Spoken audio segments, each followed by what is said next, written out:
Hey everybody, whether we're talking about trying to get off the front and hit a hard attack and get away from the peloton, or whether you're trying to finish off a move at the end of the race, maybe it's you and a few other people, or you're trying to sneak away from a group of 3 or 4, there's many different attacks, and how do we make it stick? It sounds very obvious and when we verbalize it, but sometimes we're not practicing it and we're not putting this into our training, and it's hard to show up on race day and know how to read all of this, and especially if you're getting chased at the end of a race and you're looking back and you're getting nervous, that's not going to have you executing this. So in this video, I want to talk about how do you make the attack stick? How do you get away from people at the very end and those hard, like go hard, chill, go hard again, and just some other scenarios. This video I've had a really hard time putting together because there's so many variables. This came up because an athlete of mine got caught at the very last stair step, and when I went back to look at the file, he gassed it so hard in the first surge, he just exploded. And I'm like, oh man, he finally got away. This is a group, he's a newer racer, racing in a group ride against Cat 1, 2, 3, 4. Everybody's there in the town.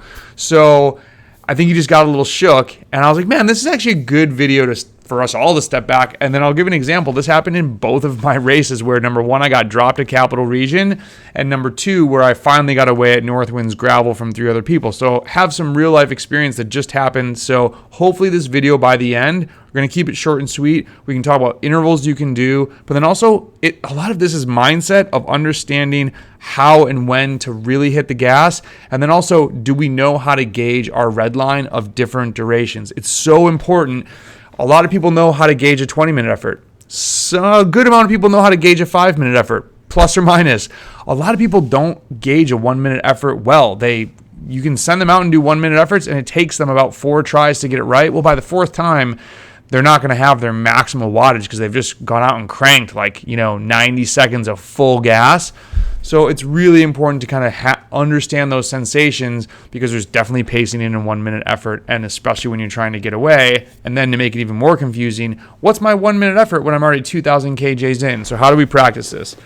Okay, the most basic one, how do you make an attack stick in from not at the end of the race, but to get away, right? And maybe you're chasing somebody. You see a break go, and before it's too late, you're like, I got to go. It's those hard starts. It's a 30-second, 45-second, well over threshold, VO2 max effort.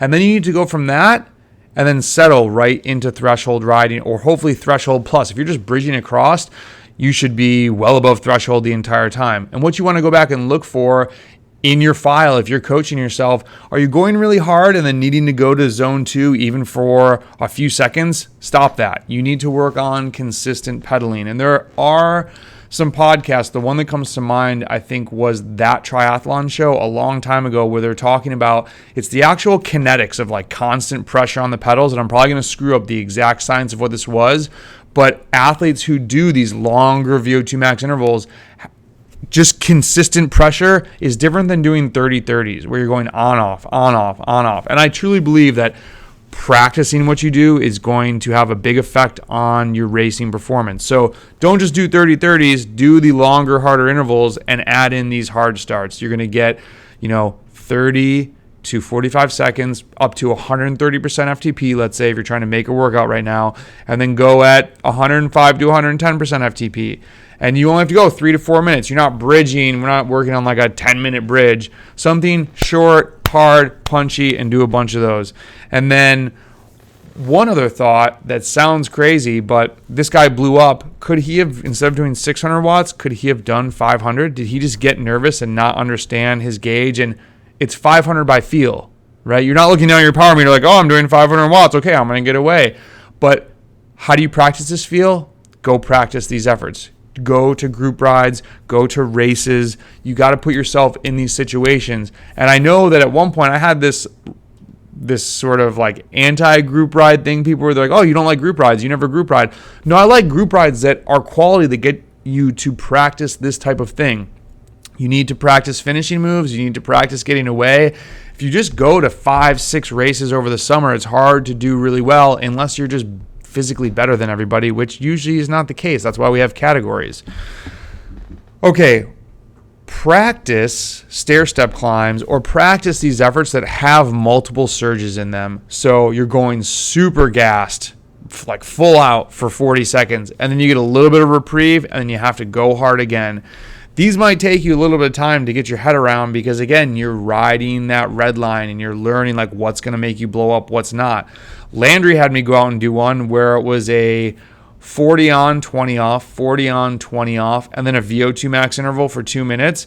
And the first 2 times I did it, the 40s, I was actually looking at my power meter for what he told me to do, and I couldn't, the rest like wasn't enough, and I felt clunky. I just was like, this is I'm dumpster fire, okay?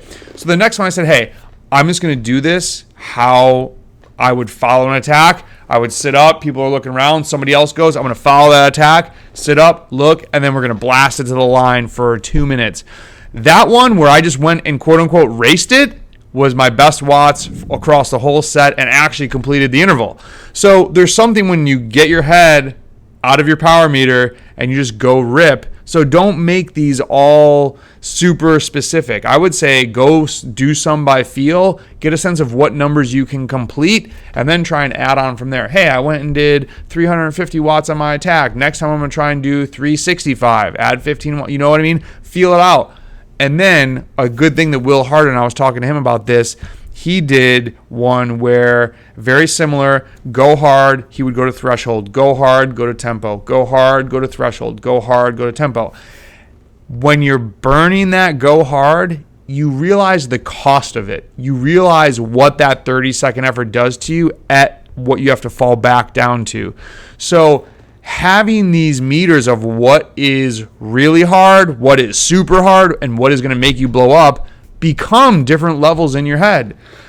I got dropped at Capital Region. I'm super happy with the effort. We came to the bottom of this climb, and I knew people were going to attack. 2 dudes took off, and I went behind them, and they were inching away, and I was riding the red line, and I knew it was going to flatten out for a second, so I said, hey, I'm going to let it flatten out for a second, and I'm going to try and catch them on the next little incline before it crests over the top, and it's going to be about just under a 4-minute max full gas.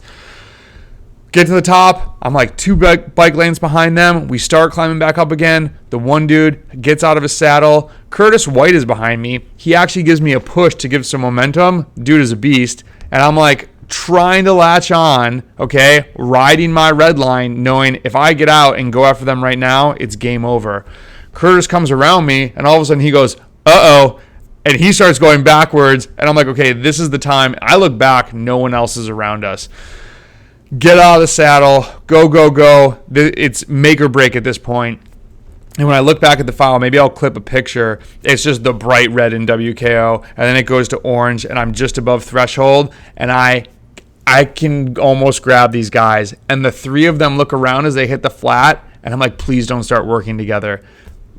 They're amazing bike riders. They hit it together, and they were gone. There was a little downhill. I tried to gas it as hard as I could, and I just not strong enough to close that gap on them. But I'm really happy with the fact that I rode my red line as best I could. I set a season PR. I think it's the best PR over the past 1,000 days. It's what I had. And the crazy thing was that was 2.5 hours into the race. So fresh. I mean, there's no training like racing. So I want that type of practice in that race is going to help me in the next race. It gave me a ton of confidence. And then the next one, understanding what fully committing to a move is. Because sometimes people are like, just commit to it. Well, yes and no, because what if you commit to it and you explode and it's the wrong time to do that? In Northwinds Gravel, there was 4 of us, and there were a bunch of rollers, and people had been peppering attacks for like 10 minutes, and I could see an incline coming. I said, I'm going to smash this at 700 watts, and when the burn hits, I'm going to keep going, and I'm going to get to the top of that, and even if I start slow pedaling, I'm going to bet right now no one's coming over the top of me. Maybe we're both gassed and we have to recover, but I'm going to see what happens. And so I just gassed it super hard, and when I got about 3/4 of the way up, I looked back and had 5 bike lanes maybe. And so seeing that, my brain was like, this is it. I don't care what you're feeling, you got to go now. And just took the watts down a touch and made them go longer, and just got to the top, stayed on the gas, got down, went over the hill. Next one, same thing. Go as hard as you possibly can. Like, this is get away, get out of sight. And that was the move. So it's having done this a bunch of times before, having that practice of knowing what to do, like how am I going to go execute this, is paramount.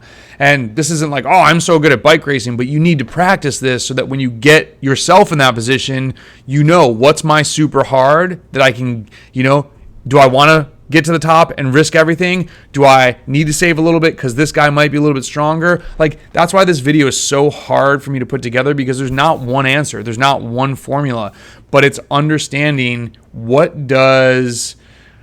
my watts are screwed up in my head of like, if you have a 300 watt FTP, what does 330 feel like? What does 360 feel like? What does 420 feel like? And then what are your durations you can hold those for?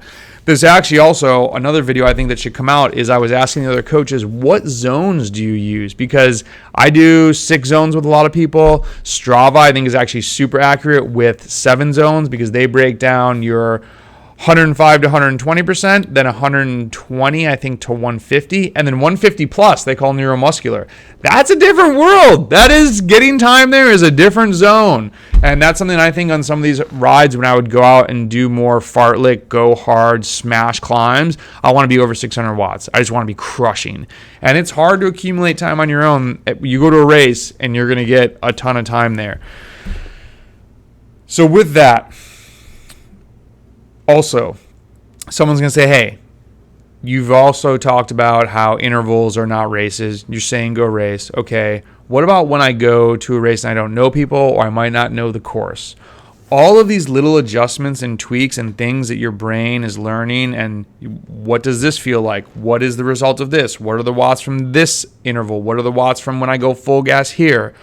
All of that is going to carry over to your pacing in a bike race. I promise you. It takes time, and I understand that there's some people watching this video that want to know everything in 18 months. They want to figure out bike racing. It's just endurance sports don't work that way.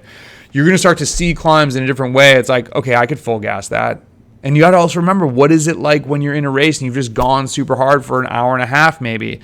You know, it's like, I can probably get 3/4 of the way up there. I'm going to wait till we get 1/4 of the way up, and then I'm going to attack people because I'm still going to have energy to get over the top. So some people are going to like this video, some will hate it, but I think it's really important to start thinking through your pacing and your hard efforts and your training. And then it's like, where does a group ride fit in? Where do these anaerobic efforts fit in? Because I want to make sure, too, if this is someone's first video with us, I'm a huge believer in aerobic training. It's an aerobic sport. The endurance riding is massively important. I think right now, though, everyone talking about zone 2, and that's a big in vogue thing. We're forgetting that, I don't want to say balance because it's not a 50% balance. Like, your time should be way more aerobic, but you need to have a ton, I shouldn't say a ton. You have to have enough hard efforts. And the last thought I'll add with this is, when you're looking at your training distributions, you know, I've put out a couple other videos with like percentages. When I was not training properly because, and maybe I'll make a video on this, when I was just riding a lot this spring and dealing with other things in life and not focused on racing, and then went to a race and got my butt kicked, I looked back and my percentages were definitely lower in the zone 5, 6, and 7, depending on how you break up your zones. Let's say VO2 max and anaerobic plus. And I was talking to an athlete and he had said, man, I feel like I'm like wasting energy in this bike race. And so we talked about the differences in how much harder he went anaerobically than I did. And it was in this gravel race. And it was only, let me do the math. It was a percent difference. He's like, oh, I thought it was much more. I said, hold on a second though. When you take that percent and you do it out in time, that was the equivalent of 4 minutes. Still doesn't sound like that much, right? 4 minutes anaerobically is massive. That's like doing 8 30-second anaerobic efforts. In a bike race, if 2 people go up next to each other, I don't care who, well, I do care who they are, but if they're relatively equally based and one has done 8 by 30 seconds anaerobic and the other one has not, I'm betting on the one who has not to have more gas at the end. And that's the difference sometimes. Like, I got away from this guy, shout out Abe. He's super strong. He had just done too much work. And he's also new to like gravel racing. He has really long races. But those little differences matter. These little differences matter. So Last comment, this video is a little long, maybe a little rambly, but it's hard for me to put this all together because there's so many variables and I'm excited about it. Start small and elongate them. You know, maybe doing these hard gassing efforts are very foreign to you. Start small. Do a 30-second full gas and ride hard for 2 minutes. Do another one. Do 5 of those. Then the next week you might do 40 seconds and 2.5 minutes and toy with it. This might take months and months and months to get better at. And then just don't do it all the time because it's going to be super fatiguing. This could be one of your hard workouts of the week. You might have 4 to 8 of them during the month, and just really focus on that consistent pressure on the pedals. Good luck. Hopefully this video helps you. Maybe it was too long. I don't know. Give me some feedback. What do you think? See ya.